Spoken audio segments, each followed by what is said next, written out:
Bicara soal teka-teki, nggak jarang ada 1-2 teman yang sering kasih soal itu aja. Atau mungkin ada yang kasih teka-teki tapi pertanyaannya itu gampang banget. Hai, calon Sanya di sini dan kita akan jelasin beberapa teka-teki super sulit yang akan menguras tenaga dan juga otak kalian. So, nggak usah pakai lama lagi, siapin diri dan nikmatin videonya. Suatu hari, ada 2 siswi yang lagi pergi keluar kota menuju kamp musim panas sambil naik kereta. Selama perjalanan, mereka notice kalau ada kereta yang lewatin dan berpapasan dengan kereta mereka. Terus, salah satu dari siswi tadi sempat ngomong, "Kalau gue lihat-lihat kereta dari arah lain selalu lewatin kita setiap 5 menit deh. Misalkan kecepatan kereta kita sama kayak yang lain. Kira-kira ada berapa kereta ya dari arah berlawanan yang sampai ke kota dalam 1 jam?" Terus si cewek lain bilang gini guys, "Iya pasti 12 lah. 60 menit dibagi 5 menit, hasilnya 12. Nah, gimana tuh kira-kira? Siapa sih yang bener? Atau kalian punya jawaban yang lain? Gue kasih waktu 15 detik ya.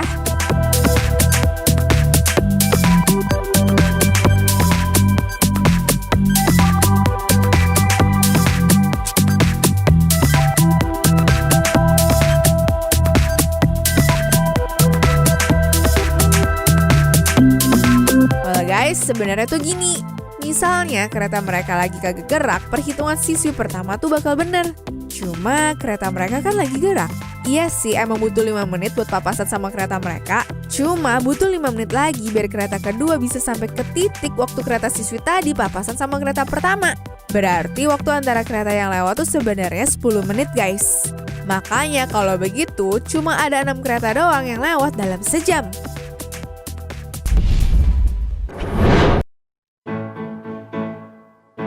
Suatu hari ada seorang wanita tua bijak yang punya harta banyak guys. Tapi sayang di penghujung umurnya dia cuma punya seorang putri yang pemalas.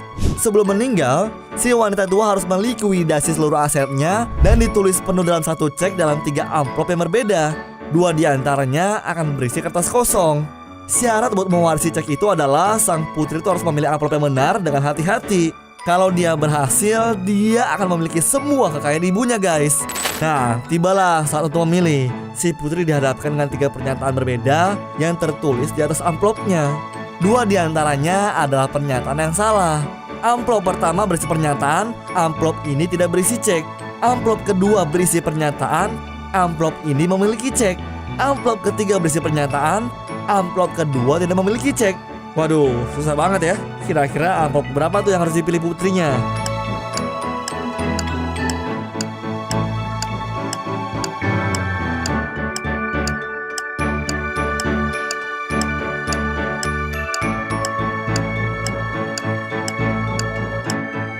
Waktunya habis guys.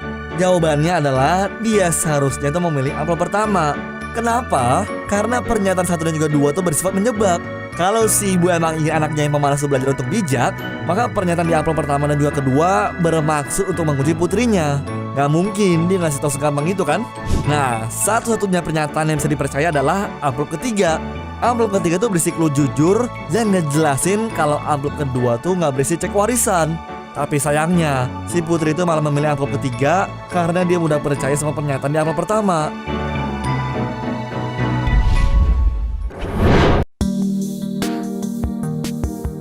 Pada sore hari di pusat kota, ada 2 mobil yang terlibat dalam kecelakaan. Si mobil hijau dan si mobil hitam. Menurut para saksi, ceritanya tuh si cowok dengan mobil hijau berusaha nyalip pengendara mobil hitam. Tapi gara-gara si mobil hijau gak memperhitungkan jarak dia sama lampu merah, akhirnya ngebuat mobil hijau harus ngerem mendadak dan bikin si mobil hitam kaget, bahkan sampai nabrak ke jendela toko. Pas Pak Polisi datang dan juga meriksa satu-satu, semuanya tuh baik-baik aja guys, kecuali satu penumpang di mobil hitam yang meninggal. Cuma anehnya nih, si pengendara mobil hijau tuh sama sekali gak dituntut untuk ngelakuin pembunuhan.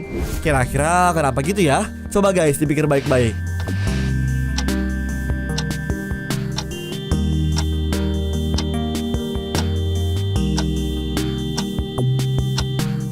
Jawaban kenapa si pengemudi mobil hijau tuh gak ditahan? Ya wong si mobil hitam lagi bawa jenazah kok. Yang pantas aja kan yang gak ditahan. Orang jenazahnya emang udah meninggal sebelum kecelakaan.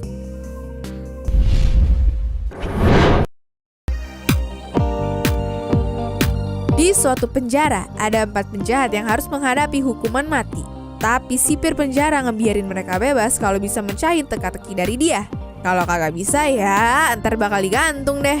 Karena emang pengen hidup, jadinya mereka lakuin deh tuh. 4 penjahat tadi disuruh berdiri sambil baris di beberapa anak tangga. Tapi semuanya pada ngadep ke arah yang sama dan ada satu kelompok yang ngebatasin penjahat ketiga dan penjahat keempat. Berarti nih guys, penjahat pertama bisa ngeliat penjahat kedua dan ketiga. Penjahat kedua bisa ngeliat penjahat ketiga. Tapi penjahat ketiga dan keempat kagak bisa lihat siapapun. Nah, keempat penjahat tersebut dipakein topi yang mereka nggak tahu warnanya tuh apa. 2 penjahat pakai topi warna hitam, sementara sisanya pakai warna putih. Selain itu, mereka bakal diminta teriak buat nebak warna topi yang mereka pakai, guys. Cuma ada syarat-syaratnya. Mereka nggak boleh nengok, ngobrol, atau ngelepas topi itu. Pertanyaannya adalah, siapa sih yang bakal nyebut warna topinya duluan? Waktunya 15 detik dari sekarang.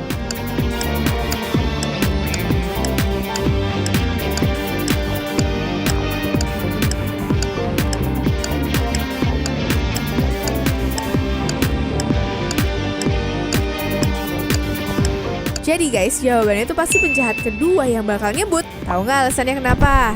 Soalnya tuh ya, kalau penjahat ketiga dan keempat kan nggak bakal bisa tahu karena mereka nggak bisa lihat penjahat yang lain. Cuma penjahat pertama nggak bisa tahu warna topi dia apa karena penjahat kedua dan ketiga pakai topi yang berbeda. Makanya chance dia cuma 50-50 dan bikin dia ragu. Karena penjahat pertama bakal diam, orang kedua bisa mikir kalau warna topi si pertama dan ketiga ternyata tuh sama. Jadi dia bakal jawab warna yang berbeda, yaitu putih.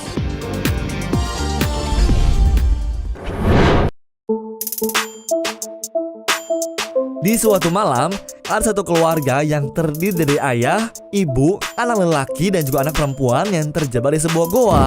Satu-satunya jalan buat mereka keluar tuh cuma satu, yaitu ngelewatin terowongan yang super duper sempit. Saking sempitnya, cuma bisa dilewati sama 2 orang doang. Nah, masalah selanjutnya, mereka tuh punya kecepatan jalan yang beda-beda semua, guys. Ayah butuh waktu 1 menit buat ngelewatin terowongannya. Ibu bisa ngelewatin dalam waktu 2 menit. Anak cowok 4 menit dan anak cewek 5 menit. Tapi guys, mereka tuh cuma punya satu obor yang bakal nyala 12 menit doang untuk ngebawa mereka keluar. Kira-kira gimana caranya ya supaya mereka semua tuh bisa keluar? Kita kasih waktu deh yang dimulai dari sekarang.